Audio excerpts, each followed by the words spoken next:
하나님께서 예레미야에게 너는 시장에 가가지고 뱃띠를 사서 허리에 두르고 다니라고 말씀하셨죠. 그리고 얼마 있다가 유브라데에 가가지고 그 뱃띠를 숨겨놓고 오라고 그랬어요. 예루살렘에서 유브라데까지는 상당한 거리예요. 목포에서 서울을 왕복할 만한 거리예요. 그 당시에는 차가 없잖아요. 보통 일이 아니에요. 그리고 유브라데가 그 이스라엘 백성들이 포로로 끌려가는 바벨론 땅 지역이에요. 거기까지 가가지고 허리띠, 뱃띠를 풀어서 거기다가 숨겨 놓으라는 거예요. 그리고 한참 후에 다시 거기 가가지고 그 뱃띠가 어떻게 됐는지를 확인해 보라고 하시죠. 그러니까 갔다가 왔다가 두 번이나 예레미야는 거기 가서 보니까 세상에 그 뱃띠가 다 썩어 있는 거예요. 허리띠는 우리 몸에 밀착되어 있는 것이죠. 이 썩은 뱃띠는 이스라엘을 상징한다고 그랬어요. 하나님과 하나님의 백성의 관계는 마치 허리띠가 밀착되어 있는 것처럼 하나님과 하나님의 백성의 관계는 그렇게 밀착된 관계라는 거죠. 근데 왜 썩었어요? 내가 유다와 예루살렘의 큰 교만을 썩게 하리라. 교만이 하나님과의 관계를 썩게 만들어요. 이걸 가르쳐 주시려고 하나님께서 말로 안 되니까, 말로 하면 듣질 않으니까, 그래서 예레미야에 보고 행동으로 그것을 들려주라는 거예요. 당신 왜 그 먼 길을 그렇게 한 번도 아니고 두 번이나 그렇게 갑니까? 하나님이 그렇게 하라고 했어요. 갔더니 어떻게 됐습니까? 다 썩었어. 그게 도대체 무슨 뜻입니까? 이렇게라도 가르쳐 주라는 거예요. 그런데 오늘 16장 2절에 보시면은 이번에는 하나님께서 예레미야에게 뭐라고 하시냐면 너 결혼하지 말아라 그래. 너 결혼하지 말아라. 그러면 사랑하는 남성이 사랑하는 여성을 만나가지고 가정을 이루고 결혼하는 것은 큰 축복이에요. 저는 우리 교회 젊은이들이 다 결혼하게 되길 바라요. 그리고 그 결혼을 해서 사랑하는 두 사람 사이에 참 사랑스러운 아이가 태어나는 것은 또 얼마나 큰 축복입니까? 그런데 하나님께서 결혼하지 말고 출산하지 말라고 그랬죠. 너는 이 땅에서 아내를 맞이하지 말며 자녀를 두지 말라. 인간의 기본적인 이 권리이고 복인데 왜 이걸 하나님께서 하지 말라고 하셔요? 3절 4절에 이제 곧 닥치는 환난이 너무나 혹독할 거니까, 그런데 경고를 해도 듣지를 않으니까 예레미야야 너가 행동으로 말을 해주라는 거예요. 우리의 행동이 메시지예요.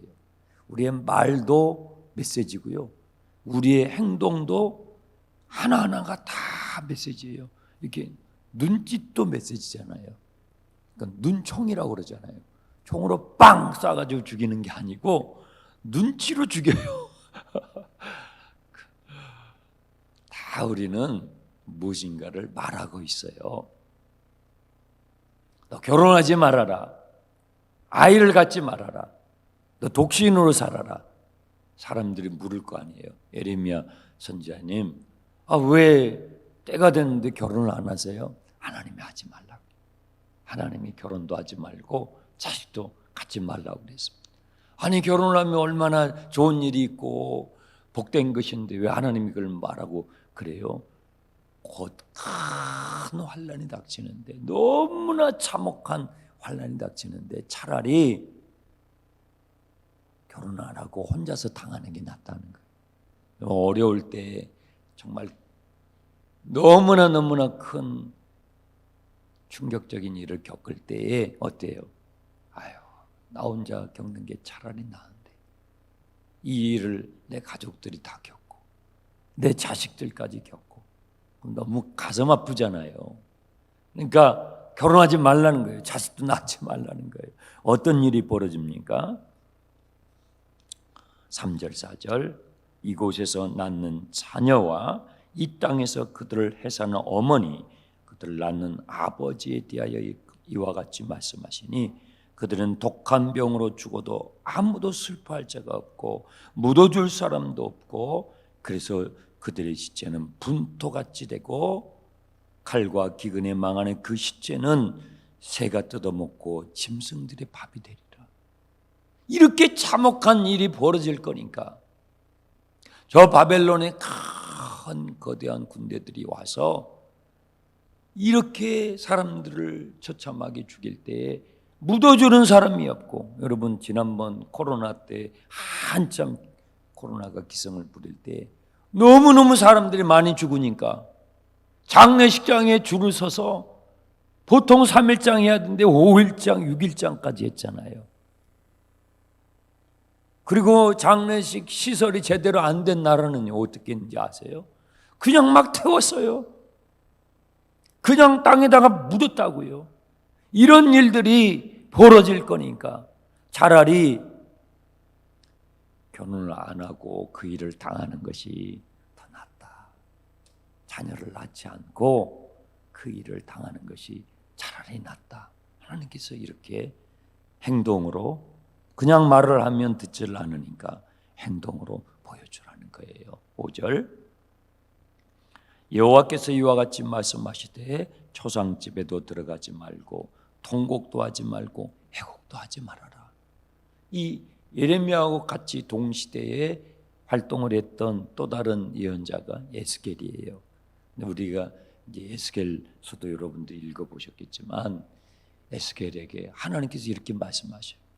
에스겔의 아내가 죽거든요. 바벨론에 끌려가서 죽어요. 근데 하나님께서 뭐라고 말씀하시냐면 너의 부인이 사랑하는 부인이 오늘 죽는데 너 애곡하지 마, 통곡하지 마. 아니 부인이 죽었는데 땅을 치면서 통곡을 해야 되잖아요.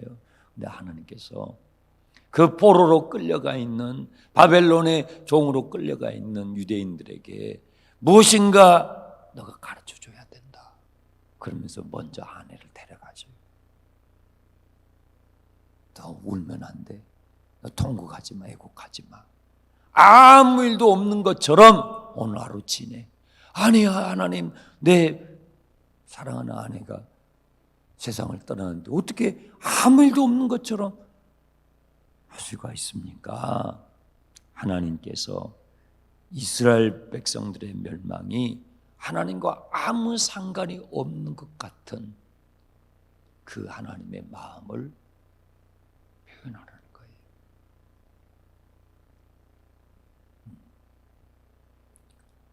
그러니까 하나님의 종으로 예레미야처럼 에스겔처럼 또 호세아처럼 이렇게 부름받아서 그냥 입으로만 복음을 전하는 게 아니라, 그럼 복음은요 입으로만 전하는 게 아니에요. 그걸 살아내는 거거든요.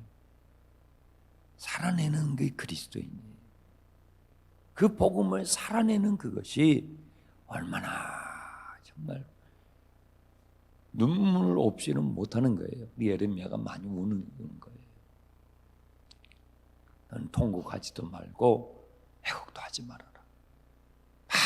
많은 사람들이 이렇게 환난을 당하게 될 테니까 그것을 알게 하기 위해서 초상집에 가지도 말고 너 가까운 사람이 죽어도 통곡하지 말아라. 아니 왜 당신 친척이 죽었는데 통곡하지 않습니까? 그게 이제 다반사가 될 테니까요. 이 집에도 그런 일이 벌어지고 저 집에도 벌어지고 앞에도 벌어지고 뒤에도 벌어지고 다 일을 겪게 될 테니까 그거 알게 해주라는 것이죠. 5절 중간에 보세요. 내가 나의 평강을 빼앗고 인자와 사랑을 제거하리라. 이 하나님께서 이스라엘 백성들을 딱 보호막을 쳐줘요. 어떻게 해요? 평강의 보호막, 인자와 사랑의 보호막으로 딱 쳐줬는데 이제 뭐예요? 그 보호막을 걷어가신다는 거예요. 하나님께서 우리에게 이 보호막을 쳐주실 때는요, 우리가 이게 평안할 때는요 평강이 귀한 줄 몰라요. 건강할 때는 건강이 얼마나 소중한지 몰라요. 그런데 그걸 싹 걷어가시면 어떡해요? 그 보호막을 싹 걷어가시면 그것이 너무나 소중해요. 내 사랑하는 남편이 항상 옆에 있을 때는 그냥 귀한 줄도 잘 몰라요. 사랑하는 아내가 아침밥 차려가지고 다 이렇게 줄 때는 그 뭐 늘상 당연한 것처럼. 그런데 사랑하는 아내가 세상을 떠났어요. 사랑하는 남편이 세상을 떠났어요. 부모님이 자식이 세상을 먼저 떠나는 경우도 있잖아요. 그러면 어때요? 그 빈자리가 너무 큰 거예요. 소중한 것일수록 평상시 잘 모르고, 소중한 것일수록 떠나갈 때 빈자리가 커요. 하나님께서 이스라엘 백성들을 보호막을 탁 쳐줘요. 평강의 보호막으로, 인자와 사랑의 보호막으로 탁 쳐줬는데 하나님께서 그걸 거두시겠다는 거예요. 그럼 어떻게 되겠어요? 그럼 뭐 다 망하는 거죠. 6절, 큰 자나 작은 자나 이 땅에서 죽으리라. 그러니까 이런 일들이 다반사로 이제 일어나게 될 테니까 너 초상집에 갈 필요 없어, 그 말이에요. 여기도 죽고 저기도 죽고 저기도 죽고 여기도 죽으니까 뭐 어디를 다 찾아가겠냐고요. 그게 일상이 되니까요. 7절, 그 죽은 자로 말미암아 슬퍼하는 자와 떡을 떼며 위로하는 자가 없으리라. 아버지나 어머니의 상사를 위하여 위로의 잔을 마시게 할 자가 없다. 뭐 다 이런 일을 겪게 되니까 찾아가고 말 것도 없다라는 거예요. 나도 그 일을 당하고 당신도 당하고 있으니 누가 찾아올 것이며 누가 위로할 것이며. 네. 또 8절, 잔치집에도 가지 말아라. 그 잔치집이 얼마나 가겠냐 이 말이에요. 몇 분이나 몇 초나 가겠냐 이 말이에요. 초상집도 잔치집도 가지 말아라. 이 일이 일어나게 될 것을 너는 행동으로 보여주라 하는 것이죠. 9절, 만군의 여호와가 이와 같이 말씀하시니라. 보라, 기뻐하는 소리와 즐거워하는 소리와 신랑의 소리와 신부의 소리가 끊어지리라. 여러분, 기쁜 날에는요 막 기쁜 소리가 와글와글 해야 돼요. 그렇죠? 슬픈 초상집은 북적북적 해야 되는 거예요. 소리가 있어야 돼요. 소리가. 이 소리가 사람 사는 맛이거든요. 네. 그래서 기쁜 잔치집에는 사람들이 북적북적 와글와글 또 초상집에는 또 시끌시끌하고 사람들이 왕래를 하고, 그게 사람이 사는 거예요. 그런데 어떻게 해요? 그런 소리를 다 끊어버리겠다는 거예요. 신랑의 소리도 신부의 소리도 아이들의 소리도. 월요일부터 앞으로 2주간 동안 우리 교회 음향 공사를 시작해요. 이제 다음 며칠 월요일부터, 다음 주 월요일부터 여러분들이 정성껏 헌금해 주셨잖아요. 그래서 참 이제 음향 공사를 합니다. 소리가 참 중요해요. 소리는 우리에게 큰 삶의 에너지를 줍니다. 그래서 잔치집에는 막 와글와글한 소리가 있어야 되고, 그걸 가는 사람, 거기에 있는 사람들이 그 소리를 들으면서 또 잔치 분위기를 느끼고, 또 초상집에는요 슬퍼하는 자들 가운데는 또 슬픔의 소리가 있어야 되는 거예요. 저는 50일이 참 감사한 게 50일이 되면 우리 교회가 북적북적 와글와글 시끌시끌 그래요. 네. 아이들도 그냥 새벽에는 새벽, 오전에는 오전대로, 저녁에는 또 금요일 심야에는 심야대로 그냥 아이들부터 어른들까지 사람들이 막 왔다 갔다 하고 기도 소리가 나고 찬양 소리가 나고, 이 사람 사는 맛이에요. 그래야 되는 거예요. 그런데 어떻게 해요? 죽은 사회는요 소리가 없어요. 죽어가는 사회는 소리가 없는 거예요. 길거리에도 소리가 없어요. 사람이 다니질 않아. 가게에도 소리가 없어요. 그 죽어가는 사회에 죽어가는 사회. 저는 우리 낙원교회 성도님들의 가정마다, 우리 낙원교회 성도님들의 일터마다 와글와글 시끌 북적 하게 되기를 축원합니다. 소리가 있어야 됩니다. 기쁜 곳은 기쁨의 소리가 있고 슬픈 곳은 슬픔의 소리가 있고, 그래서 기뻐하는 곳에 가서는 같이 기뻐해 주시고 슬픔을 맞은 곳에 가서는 같이 울어주고, 그것이 사람이 살아가는 모습인 거예요.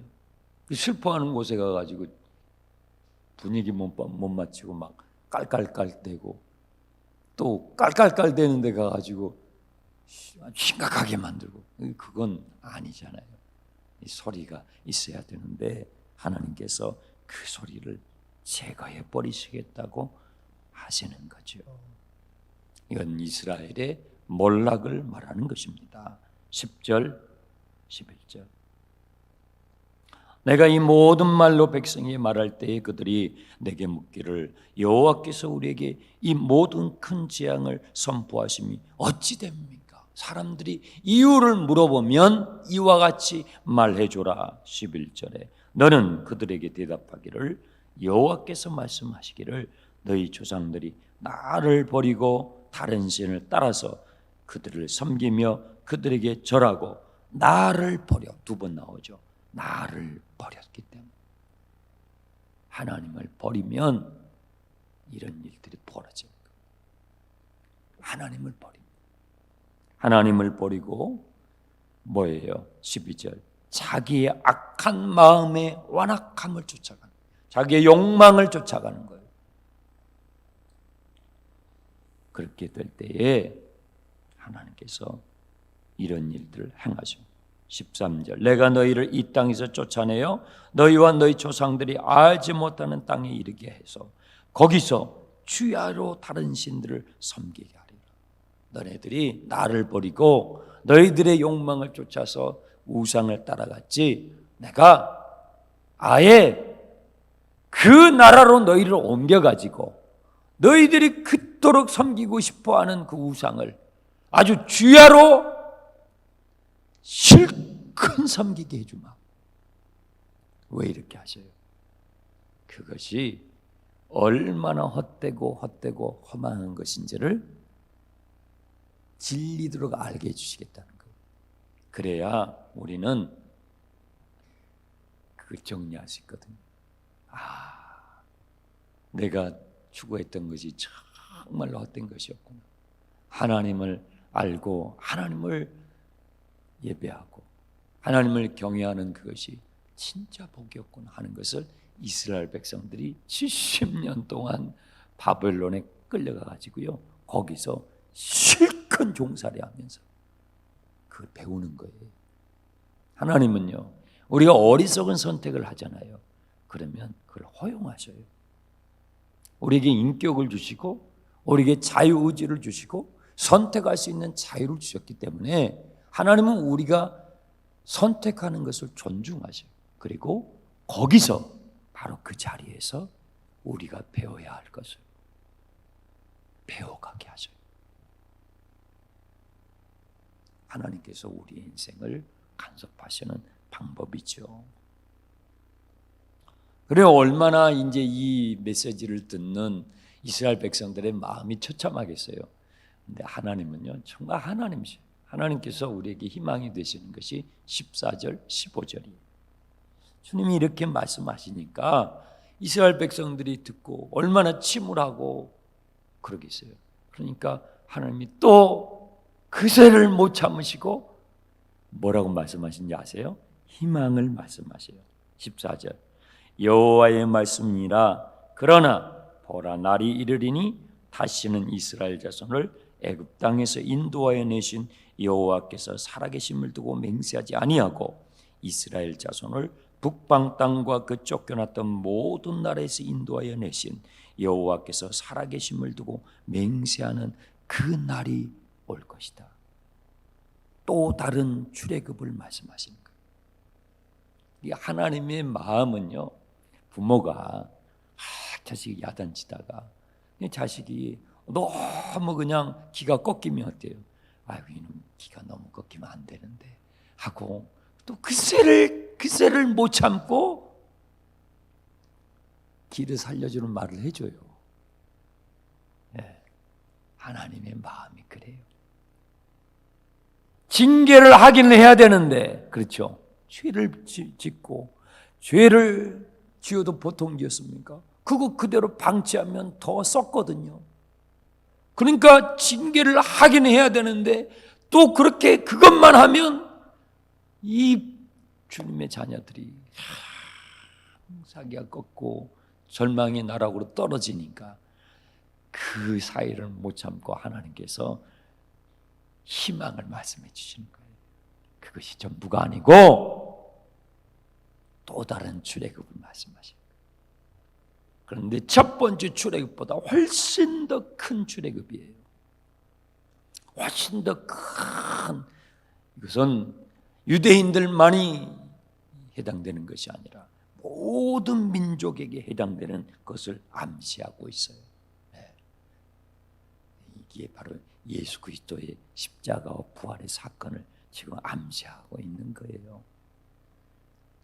큰 출애굽을 주님께서 준비하시고 그 날이 올 것이라고 말씀해 주시는 거예요. 그럴 때에는 사람들이 맹세하는 방식이 바뀌게 될 것이고, 기도하는 방식이 바뀌게 될 것이고, 예배드리는 방식이 바뀌게 될 것이고, 찬양하는 방식이 바뀌게 될 것이다. 너희가 나를 예배하는 방식이 바뀌게 될 것이다 하는 축복의 말씀을, 희망의 말씀을 해주시는 거예요. 그래서 여러분, 예레미야서는 절망의 책이 아니라 희망의 책인 것입니다. 주님이 우리를 징계하시지만 그 징계는 징계로 끝나는 게 아니고 희망으로 이끌어 가시는 징계예요. 부모가 자식을 징계할 때 너 죽어라, 그것이 끝이 아니잖아요. 죽도록 패지만 그게 희망으로 이끌기 위한 징계죠. 그래서 예레미야서는 절망으로 끝나는 책이 아니라 우리에게 희망으로 이끌어가는 주님의 말씀이라는 것입니다. 자, 기도 카드 꺼내세요.